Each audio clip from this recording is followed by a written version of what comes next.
예, 저 이 책을 쓰게 된 동기는 이제 저희들이 뭐 지방자치를 사실 지방자치 제도를 저희들이 많이 하고 있는데, 이제 지방자치 단체장이나 혹은 지역 주민의 관점에서 보면은 이게 중앙정부가 지방을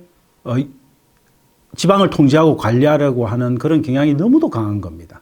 그러니까 우리나라는 이제 헌법은 대단히 간단하게 지방자치제도를 규정하고 있지만 대부분을 이제 지방자치법에 맡겨가지고 관리를 하고 있는데, 우리나라 지방자치법은 너무도 중앙정부가 주도하게 만들어 놓은 거죠. 그래서 심지어 이제 부산 같은 경우에는 가장 심각한 문제가 부산에 원전이 굉장히 많습니다. 이웃 기장에 원전이 굉장히 많죠.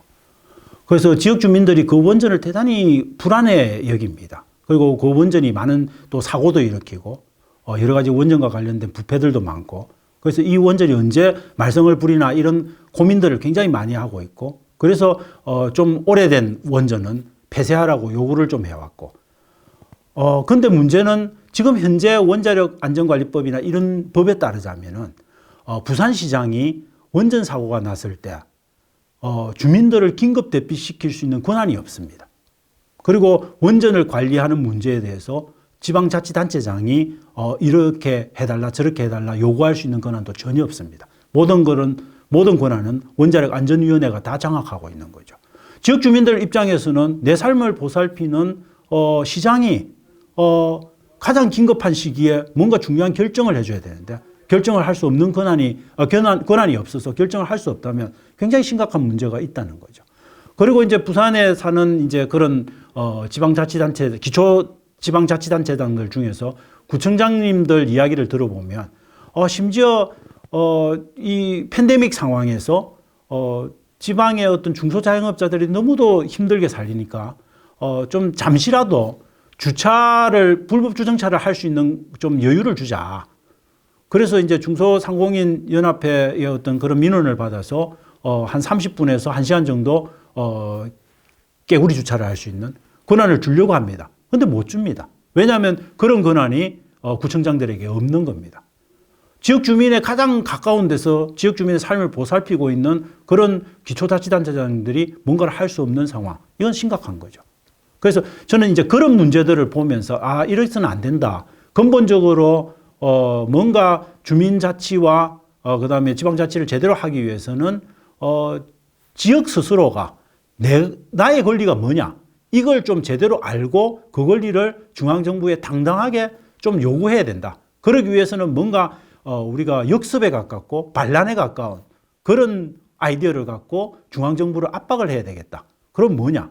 그래서 시작한 게 이제 지역의 역습 혹은 다른 말로 따지자면 조례의 역습이라고 하는 그런 프로젝트를 기한해서 그 프로젝트를 2019년 3월부터 시작해가지고 2020년 3월 정도까지 1년간 지역의 언론, 그 다음에 지역의 중요한 시민단체, 그 다음에 저희 학교, 그 다음에 제가 지금 이끌고 있는 연구단이 협심해서 그 프로젝트를 이끌어 온 겁니다. 그래서 그 프로젝트의 어떤 결과물로 만들어진 조례, 그리고 그 조례가 만들어지게 된 배경, 그리고 그런 조례를 이끌어내게 된 이론적인 어떤 배경이 뭐냐, 이런 것들을 이제 기록으로 남긴 게 이 책이라고 보시면 될 겁니다.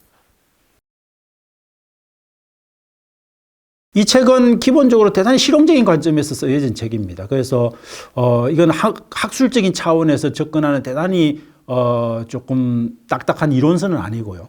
이건 아까 말씀드렸듯이 이론적인 논의를 바탕으로 해서 저희들이 실천 과정을 통해서 프로젝트화 시켰기 때문에 그 프로젝트의 전체적인 내용을 담은 겁니다. 그래서 전체적인 책의 내용은 왜 이 프로젝트를 시작했는지를 좀 간단하게 소개를 하고 있고요. 그 다음에 이 프로젝트를 추진할 수 있게 만드는 지방자치와 관련된 이론적인 백그라운드가 뭐냐, 이거를 좀 앞부분에 밝혀놨습니다. 그래서 그건 이제 자치 입법권과 관련한 거죠. 지방의회가 국회와 이제 사실은 지금 현재 우리는 국회와 지방의회 관계는 종속적인 관계라고 보통 보죠. 수직적인 관계다. 근데 그런 게 아니다. 지방의회도 국회와 대등한 관점에서 조례를 제정할 수 있는 입법 권한을 갖고 있다.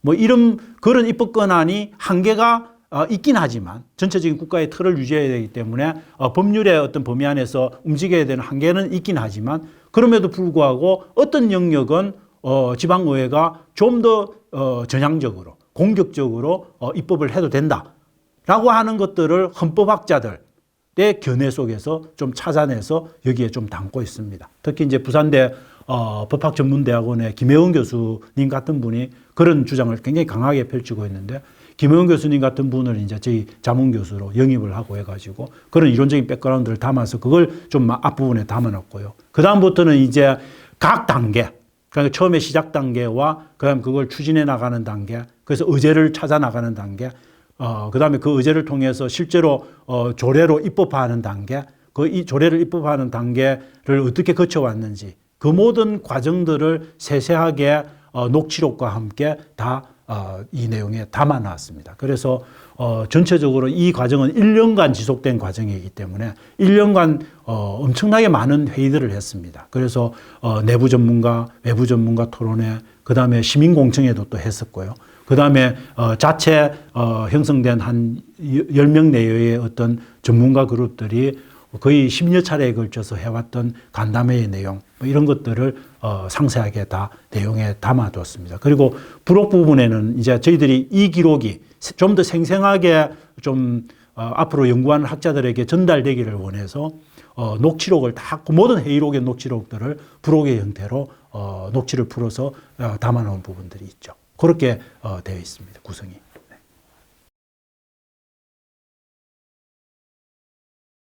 저는 이 책의 기본적인 의의라고 하는 거는 우리가 아무리 학술적인 차원에서 지방자치가 옳고 자치분권이 옳고 자치권이 확대돼야 되고 신장돼야 되고 그게 그런 올바른 지방자치를 통해서 결국은 우리가 민주주의를 완성하고 그다음 그걸 통해서 지역발전을 이끌고 그 지역발전이 전체적인 국가의 성장을 이끄는 동력이 되고 하는 것들을 이론적으로는 저희들이 다 알아요. 그리고 많은 학자들이 그런 이론적인 주장이 어떻게 옳은지를 다 설명을 잘 하고 있죠. 그런데 정작 우리의 제도는 그런 이론적인 발달을 못 따라가고 있습니다. 여전히 중앙정부는 지방정부를 통제하고 관리하려고 하는 속성이 강하고요. 심지어 문재인 정부가 그런 부분에서는 굉장히 많은 자치권의 허용을 시도하고 있음에도 불구하고 그래서 지방자치법 전부 개정도 하고 여러 가지 자치재정권도 확대하고 자치경찰제도 시행하고 그다음에 뭐 지방 일괄 이양법도 제정하고 다양한 시도를 했음에도 불구하고 여전히 그럼에도 불구하고 지방자치를 전공하는 학자들의 관점에서 보면 대단히 제약적인 겁니다. 지역 주민들이 뭘 마음대로 하고 싶어도 할 수 없게 만들어 놓은 법의 구조가 있는 거죠. 그 법률의 전체적인 체계를 고쳐야 되는데 이 법률의 전체적인 체계는 사실상 우리가 고쳐달라고 해서 고쳐지는 게 아닌 겁니다. 그건 적극적으로 정치적인 관점에서 요구를 해야 되는 거죠. 그런데 그건 학자들이 할 수 있는 요구가 아닌 거죠. 그러면 이 학술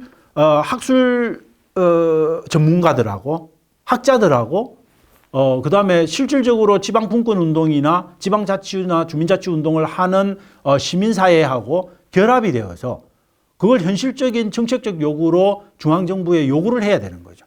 이 책은 그런 어떤 연결관계, 어떻게 보면 근본적으로 이론적인 논의를 실천적인 의제로 확대하는 그런 문제를 고민하고 그 고민의 과정에서 프로젝트화 시켜서 그 고민의 어떤 흔적과 기록들을 남기려고 했다는 점에서 저는 기존의 다른 학술서들과 조금 결이 다르다. 그렇게 보고 있습니다. 그래서 이 책이 그나마 좀 이런 시도들을 앞으로 계속 하게 될 거고 제 스스로도 또 시즌2를 준비해서 하게 될 텐데 이런 고민들을 하는 분들한테 중요한 좀 저는 참고할 수 있는 그런 자료가 되었으면 이 책이 그나마 좋은 쓰임새로 쓰이는 유용한 책이 되지 않을까 싶습니다. 저는 이 책은 무엇보다도 이제 지방자치 분야를 전공하는 기본적인 대학원생들이라든지 앞으로 이제 예비학자들 이런 분들이 저는 좀 읽어서 지방자치를 단지 어떤 좀 이론적인 관점에서만 접근하지 말고 좀 실천적인 관점에서도 고민해야 될 부분이 있구나 하는 것들을 저는 좀 느꼈으면 좋겠다는 생각이 들고요. 그 다음에 좀 중앙정부나 혹은 지방정부에서 이 지방자치 분야를 좀 고민하는 관료들, 공무원들이 좀 읽어줬으면 좋겠다. 왜냐하면 자신들이 사실 지방공무원들 지금 열심히 일하고 있습니다만 자기들이 보내는 10시간, 12시간 가까운 근무 시간 중에 내가 지역 주민을 위해서 진짜로 할애하는 시간이 몇 시간인지 모릅니다. 대부분을 아마도 국가가 위임한 사무를 처리하느라고 시간을 다 쓸 겁니다. 지역 주민들 입장에서는 대단히 우스운 이야기인 거죠. 저는 그런 공무원들이 조금 내가 뭘 하고 있지? 내가 정말 지역 주민을 위해 봉사하고 있는 공무원인가? 뭐 이런 것들에 대한 고민을 좀 하게 만들었으면 좋겠고, 그다음에 중앙도에서 자치분권의 문제를 고민하는 뭐 행정안전부 자치분권과 관료들이나 공무원분들도 좀 우리가 지금 제도적으로 그냥 형식적으로 만들려고 하는 이런 것들이 실질적으로 지방자치와 지역주민의 삶에 영향을 미치기 위해서는 어떤 고민을 해야 되겠다. 이런 것들을 조금 아이디어를 얻는 그런 자료가 됐으면 좋겠다. 그다음에 또 시민운동, 지방분권운동 같은 걸 하고 있는 시민단체들도 자기들만 이렇게 목소리를 높이는 게 아니고 실질적으로 정치인들하고 연결해서 학자들과 연결해서 거버넌스적인 관점에서 이 문제를 어떻게 해결해 나갈지를 고민하는 중요한 좀 아이디어를 얻는 그런 자료가 되었으면 좋겠다. 그렇게 생각을 합니다. 저도 지금 구상하고 있는 게 이제 뭐 저희들이 자치분권 관련해서 참여정부에서 시즌1을 해서 문재인 정부에서 시즌2를 하고 있죠. 저도 마찬가지로 2019년에 시즌1을 했으니까 앞으로 아마 2022년에는 시즌2를 좀 기획을 하고 있습니다. 그래서 시즌2는 이미 조금 하고 있고요. 그래서 이번에는 좀 이 시즌2는 지금은 이제 시즌1, 지역의역습 시즌1은 주로 조례라고 하는 것들을 성과물로 만드는, 그래서 지방의원들하고 같이 묶여서 그런 조례를 만드는 작업을 했다면, 이제 좀 시즌2는 중앙정부의 자치권 제약에 직접적으로 도전하는 그런 조례를 만들어서, 즉 대법원이나 행정안전부에서 이건 위법한 조례야. 그러니까 조례를 없애거나 고쳐라고 이야기할 때 우리는 고칠 수 없어. 우리는 그대로 그냥 의결할 거야. 의결해버리고 그러면 당연히 대법원에 제소를 하게 되겠죠. 그럼 그때부터 위헌 심판 청구를 해가지고 법적인 싸움을 해나가는, 그 속에서 자치권의 중요성을 좀 지역 주민들과 정치권에 알리는 그런 프로젝트를 좀 기한을 하고, 그 프로젝트의 과정들도 동일한 방식으로 좀 담아내는 그런 후속 작업을 좀 해보고 싶은 부분도 있습니다. 지방자치에 관한 책은 되게 조금 재미없습니다. 사실은 뭐 저희들이 정치 사상이나 이런 것들 책을 읽어도 재미있고, 뭐 정치 제도에 관한 다양한 책들은 되게 재미있죠. 그렇지만 지방자치는 아무래도 저희 일반 시민들의 관심이 좀 적다 보니까 재미없을 겁니다. 그래서 저는 이제 좀 이 지방자치에 대한 것들을 조금 쉽게 좀 접근하려면은, 저도 이제 저자로 좀 참여한 부분이 있는데, 지방정치학으로의 산책이라는 책이 있습니다. 이 책은 대단히 정치학자의 관점에서 지방자치를 되게 쉽게 좀 접근해서 설명하려고 하는 노력을 한 책입니다. 대부분 지방자치는 행정학자들이 많이 다루죠. 정치학자들은 조금 다른 차원에서 지방자치의 문제를 다룹니다. 그래서 그런 것들이 되게 쉽게 좀 되어 있는 책이어서 이 책을 한번 개설서 삼아서 지방자치가 뭐냐, 지방정치가 뭐냐, 이걸 이해하고 싶으신 분들은 한번 읽어보시는 게 좋을 거라고 생각을 합니다. 그래서 제목은 지방정치학으로의 산책이고, 21세기 정치연구회라고 저를 포함한 그런 전체 그 부산 지역에서, 부울경 지역에서 지방자치 문제를 고민하는 여러 대학의 교수님들이 모여서 공동으로 만든 책입니다. 그래서 이걸 좀 추천을 해드리고 싶고요. 그 다음에 나머지 두 책을 좀 추천하고 싶은데, 하나는 지방자치 철학자들, 그리고 한국의 지방자치라고 하는 2019년에 한국학술정보에서 나온 책이 있습니다. 김석태 경북대학교 명예교수님이 쓴 책인데, 저는 이 부분이 대단히 좀 좋은 책이라는 게, 지방자치에 관해서는 사실 지방자치가 왜 필요한지, 이게 어떻게 정당화될 수 있는지에 대한 사상적이고 철학적인 관점에서 접근을 하는 단행본이 없었습니다. 근데 김석태 교수님이 한 2년 전에 그 작업을 하신 거죠. 그래서 아리스토텔레스에서부터, 고대 철학에서부터 시작해가지고 그리스 폴리스 시대 때부터 왜 지방자치가 필요했는가에 대한 사상적이고 철학적인 접근들을 하고, 그게 근대민족 국가로 넘어오면서 계몽주의 사상가들 로커, 룹소, 홉스 뭐 이런 분들에 의해서 어떻게 개성되어 왔는지, 뭐 그다음에 이제 현대에 와서는 티브라든지 이런 지방 분권을 연구하는 학자들에 의해서 어떻게 개성되어 와서 지방자치에 대한 전반적인 명분을 어떻게 쌓아왔는지 이런 것들을 담아놓은 책입니다. 그래서 대단히 저는 희귀한 책이고 그다음에 굉장히 찬찬하게 그 철학과 사상의 역사적인 어떤 흐름을 잘 읽어가면서 쓴 책이어서 꼭 한번 읽어주십사 말씀을 좀 드리고 싶고요. 그 다음에 세 번째로 조금 제가 책을 많이 소개해 드리는 것 같은데 세 번째로 저는 좀 소개해 드리고 싶은 거는 마강래 교수님이라고 건국대학교 도시계획학과에 계신 아주 진짜 대한민국 자치분권 그다음에 국토균형발전 이 분야에서는 둘째가라면 서러워하실 그런 전문가신데 그분이 쓴 책 중에서 굉장히 중요한 책이 있습니다.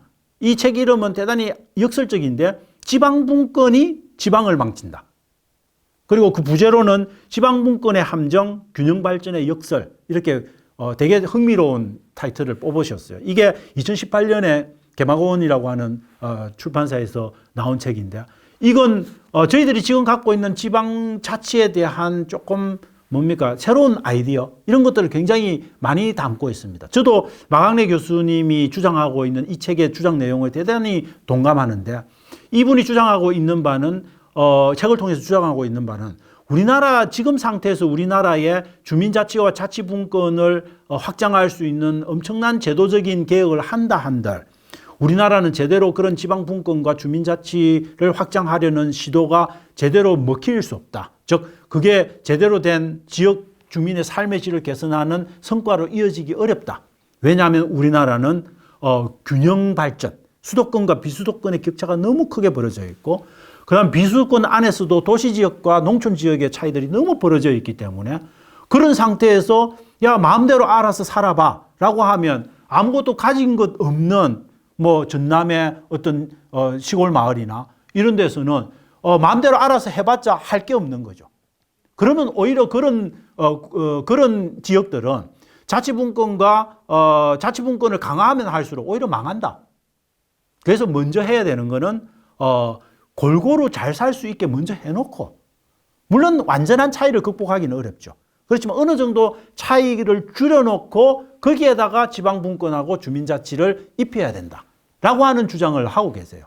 저는 그건 대단히 우리나라 지방자치와 균형발전에 지금 있는 현실을 잘 포착한 그런 사고라고 생각을 합니다. 그래서 저는 좀 지방자치나 주민자치의 문제를 굉장히 고민하시는 여러 학자분들, 그다음에 또 공무원분들, 그다음에 시민사회 활동가들 이런 분들이 이 책은 꼭 한번 좀 읽어서 고민의 깊이를 조금 더해 주십사 하는 그런 부탁을 좀 드리고 싶습니다.